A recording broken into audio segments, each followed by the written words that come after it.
Hey everybody, hope you guys doing alright. So I'm still alive, and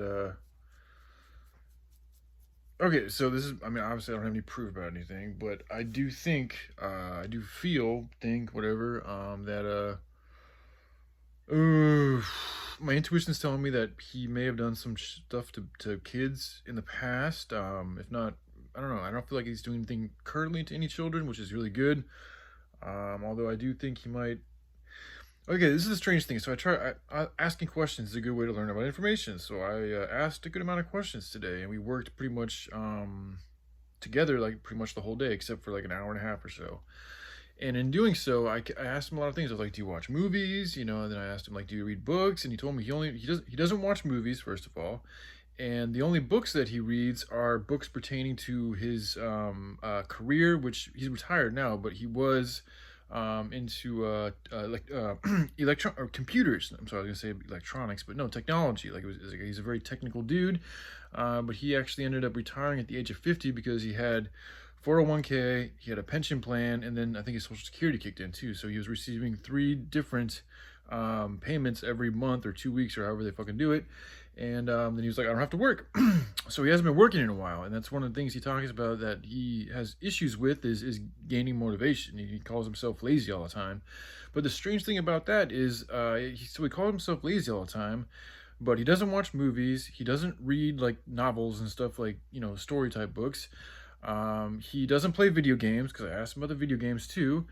And I still haven't yet figured out like what he does with his extra time, his spare time. And when I was up there, one of the first things I asked him today was, I was like, "What'd you do on the weekend?" Because we worked on Friday, and then we had Monday off too. And so I was like, "What'd you do, man?" And he actually said he forgot. And it's like the way he said it, like that happens sometimes. I get it. First of all, he's an extremely intelligent human being, so I have a hard time believing that he just straight up forgot. And also like the tone he used, like he's very telepathic too. Like so there was I'm picking up on stuff, and I feel like there was stuff he didn't want to tell me that he was doing. And because he has such a very active background in computers and technology, da da da da da da, I don't know. I don't even want to I don't know. I mean, if my intuition's telling me he might not be watching stuff that's uh, illegal, let's just say it that way. He doesn't want to tell me about it, which I would understand. So there's that, and then over all of today, like if there was a few instances where he mentioned like the way he would talk, like when it came to like even just like the trees, like he has a lot of not he doesn't have 20 acres either. I think he has like 6 or 7 acres. But there was when you first move onto the land, I guess it was a pretty dense canopy, which is pretty typical for Oregon, like just very dense trees and brush and all sorts of stuff. So he ended up killing quite a few, cutting down, felling quite a few trees. And this is real, this is something that can be good because when you do that, it allows the other trees to grow better. He noticed that the trees were having a hard time breathing, and so he decided to kill, to cut a bunch of them down. But the way he said it, the word that he used was he massacred a bunch of trees, and I was just like, man, that's a strange word to use. And then earlier before that, when we were down digging by the road. The way he like went at taking down these plants, like there's a rose bush and had some extending leaves on going over the area we were digging, and he went at him with the shovel, like just like with a lot of emotion, like it just like I could tell. I felt like he was really enjoying fucking like just killing the fucking leaf of the rose bush. I could be wrong, but that's just what I saw when I was watching him. Like he was just so enthusiastically like, oh, I'm getting you, I'm getting it, kill, kill, kill, kill. Like that's kind of what I felt like I was feeling. And also seeing too. I mean, because I was watching him, so but I don't know exactly what his feelings. So that's what I picked up on. So those things happened, and then I'm just sharing this, you guys, to give. I'm not trying to like It's interesting what's happening because like he also opened up to me about a lot of stuff, and like the first day we worked together, he talked about this too. How he felt like he felt like he already knew me, even though we had just met that one day, and then we that began to grow today. He continued to talk about that, and we shared a lot of intimate details about our lives. Like he told me he has a bad heart. I mean, it's like that says something too, because I mean every sickness that we have is associated it's associated with like how you live your life and the type of things that you've done. So like if he is hypothetically a killer, Like, that's a very hateful, evil thing to do. So that could have a negative effect. It's going to have a negative effect on your heart. I'm just saying. And this is also why a lot of these people that do this type of shit, like they, especially like the predators that are just doing it to prey on people. Like, it's different if you're in a war where you have to like fight for your survival or fighting for a good cause or you know, whatever. That's different. But if you're just going out there like hunting and killing and preying on people, that's going to have a negative effect on your body. So he has a heart issue, but I guess he was only supposed to live like 3 years, and it's already been 7 years, so he's doing much better. So anyways, continuing on there. So there was the plant thing that happened. There was the talking about the massacring of the trees, and then when I was doing some weeding, I asked him about these little berries because there was a couple berries he had, and I was like, "Are these blueberries or what type of berries are these?" And I think he told, oh, what were they, man?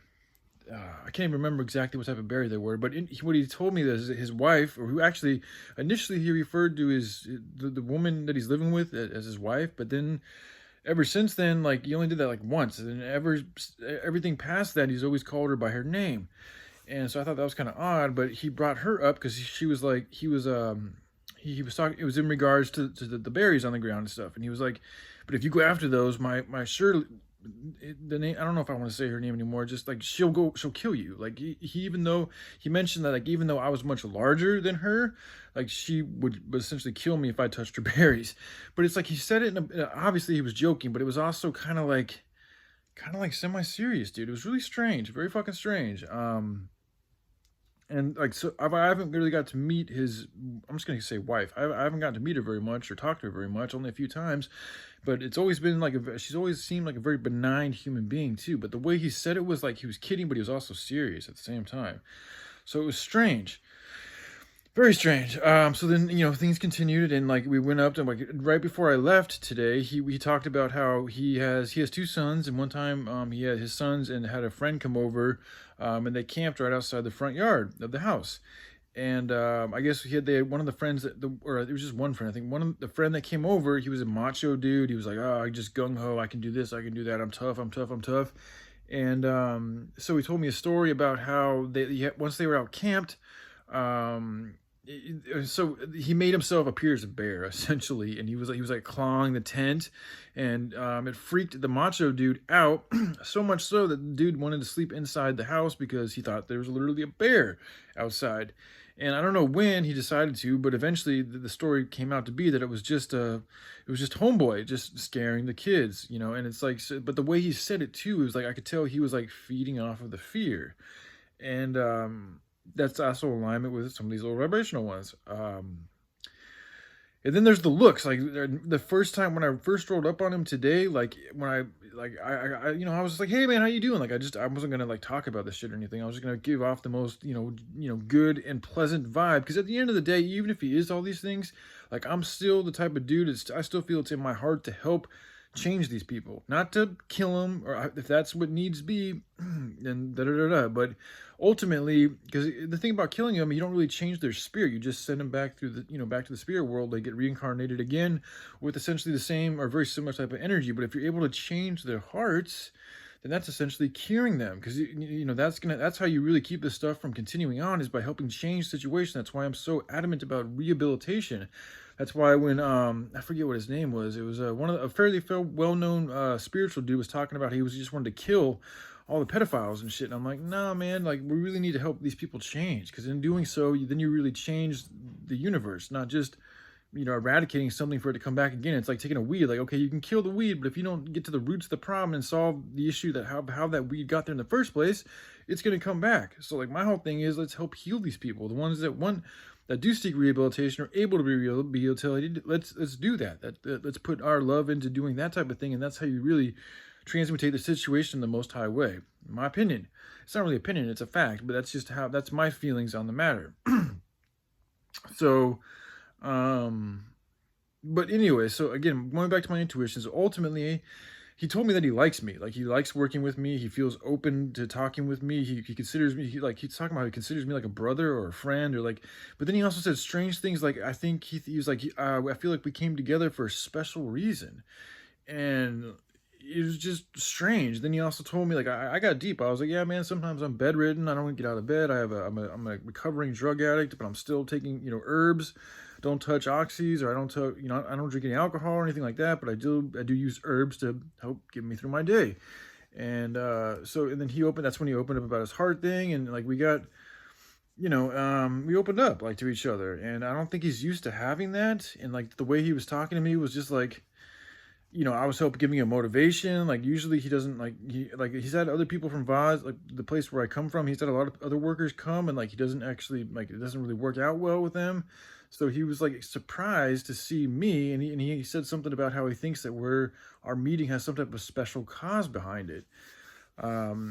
Just strange, dude, really strange. And the look of this guy, like it's like I can see in my head too, like because you have to remember that dream I had, like the first day I worked with him, I didn't come home thinking that he was anything evil. I thought he was just like a different dude who was just kind of unique and odd and just different. When I first met him initially, I kind of had a feeling that something was weird, but as the day progressed, I was like, no, he's just kind of a different dude. Like he's a very kind gentleman. Like some of the things was kind of weird that he said, but ultimately I left there in very good spirits, not suspecting anything.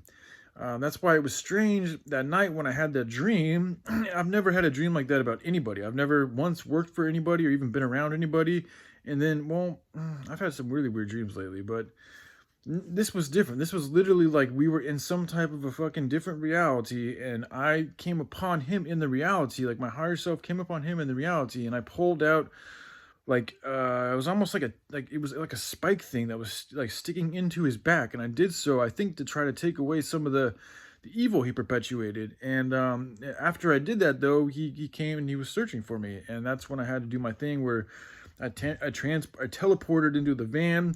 And the funny thing, the dream, like it ended just about right there, but I was about to like fireballs on his ass because he was getting close to, like, he was just so close to the van. Like, and I remember just thinking that's what I'm gonna do. That's what I'm gonna do. If he opens up that van, I'm just gonna send fireballs at him. But I ended up waking up, so that didn't happen. But this has just gotten just like really strange. So I think ultimately that he is doing like that, and I think that's what he's maybe doing, like for fun. Like a lot of these people, that's how they get their kicks, is by essentially killing people. And then like how he didn't remember anything that he was doing the past weekend. I could be a little too speculative, but I don't know, man. My intuition is telling me that he has done things and maybe is still doing things. But the reason why I don't think he's going to do anything to me is because he actually likes me. Like he's just not, for whatever reason. I think it's because of my kindness and my openness, and I'm a pretty hard worker, and I think he respected that, and he just like he likes me. So it's like he only kills those that he's very selective in his killing. Like he doesn't just kill anybody. He wants to make sure there's a good reason behind doing so. And since there's no good reason for killing me, he actually likes me, because he made sure to speak about that a couple of times throughout the day. He's like, I like you, I like the way you work. Like he's even giving me a little bit extra money, even though it's more than the amount we agreed upon. And he's doing that because he wants to show me that he likes me. Now again, that could just be a setup to gain my trust, so that he can fucking get closer to me and like find me in the perfect situation to do something bad. It's a possibility, but it also could just be true. So I don't know, man. We'll have to see how these things going. But so far, it looks like he at least wants me to work 1 day a week at his place. And he even talked about how he might be moving. But even when he moves, he was like, yeah, I can still use your help if you want to help me when we move. So, like, we're almost, I'm getting to like the guy. Even though I do feel like he's done some pretty bad stuff. It's pretty, because it's weird just to see, because he's kind of like me. I know about goodness and darkness, so it's like I can tell that he's got a very good heart in a lot of different ways, but there's also something else there that is very no bueno, and he's aware of it too. And he was almost like, I could feel like his heart wanting to like share with me, like he wants to change, he almost wants to confess, like he's just like, and he also, I think he kind of sees me as this person that can maybe help him do these type of things. I don't know. So I'm just kind of been like quiet, well, not quietly, but just on the low key, just sharing with him kind of my beliefs. Like there was these centipedes that we were digging up earlier, and I showed him out. I wasn't meaning to, but I just carefully, gently, took the centipedes out and put them someplace else. And I used that opportunity to talk about how, I do my best to give unconditional love to all life forms, and without just all life forms. They're in saying that, like, even if it's, because we talked about how I think centipedes are poisonous. He was like, oh, I didn't know they were poisonous. I was like, yeah, I'm pretty sure they are. But after that, I made sure to speak them on, like, hey, man, I give unconditional love to everybody, everything. Doesn't mean I'm going to allow people to do bad stuff, but I'm still going to do my best, like talking about the pedophiles, still going to do my best to help them change in a good way. So, yeah, tomorrow I've got work there. I'm going to be there again for, because we're going to try to do 8 hours because it is about a 40-minute drive one way. So it's a long commute, but he's been paying me well, and I appreciate the work. I really do, especially this type of work, because it allows me to continue on and paying for the needs that I need to get, and also saving up a little bit of money, and it's doing stuff that I like to do. I really love and enjoy. Oh, another thing I want to share with you guys, if you're all still watching, is we started talking about longevity, and he has a couple of kids, and he told me about like their plans on their careers and stuff like that, and he asked me what I do, or like he was asking me like, what's your long-term plan? And I went into very briefly, but I did a pretty good job just spitting out saving the world plan. And after I said it, he paused for like an abnormally long time, like 30 seconds to a minute. Like I think I ended up having to say something kind of funny just to kind of like break the mood, but he paused for a very, very, very, very long time. And then he's good. Like he came back and just like pretended like nothing happened. He was just like, oh yeah, da, da, da, da. And he's like, oh, I knew there's something about you. You look too smart to be out here fucking just doing day labor. Like there's gotta be something about you. And but that pause after I told him about saving the world thing, it really I think kind of tripped him up and had him thinking about shit. So I don't know. It's interesting, man. He's definitely a very interesting human being. If I don't know, part of me feels like he's a shapeshifter, but I don't know. I mean, I don't have any facts about this, but I'm just sharing you guys what my intuition is telling me about the situation. So, all right, I'll keep you guys posted. I love y'all, and thank you for all the support. And I felt in the spirit you guys were like kind of helping me out and stuff like that. So I do really appreciate that. And it's just weird. I've never had dreams like that, and then had to go work with somebody who I just had a dream with about. Like, I mean, it was a couple days ago, but still, like this, it was intense. Like that dream. So. Very vivid, super vivid dream. And, and then like the fear thing, like how I talked about how it's a very fearful feeling while I was in the dream. And then he's telling me how he does these things like, clawing on the tent to scare the kids and shit like that. And it's like, ugh. I mean, I know he's just kidding, but it's still like the way he said it too was like he laughed, like it was a chuckle afterwards. So it was like, I could tell he was kind of getting off on that, doing that to people. So it's like, oh, that kind of fits into what I just saw in my dream and da da da da da da. So anyways, all right, I love you guys. Y'all take care. Love you. Bye.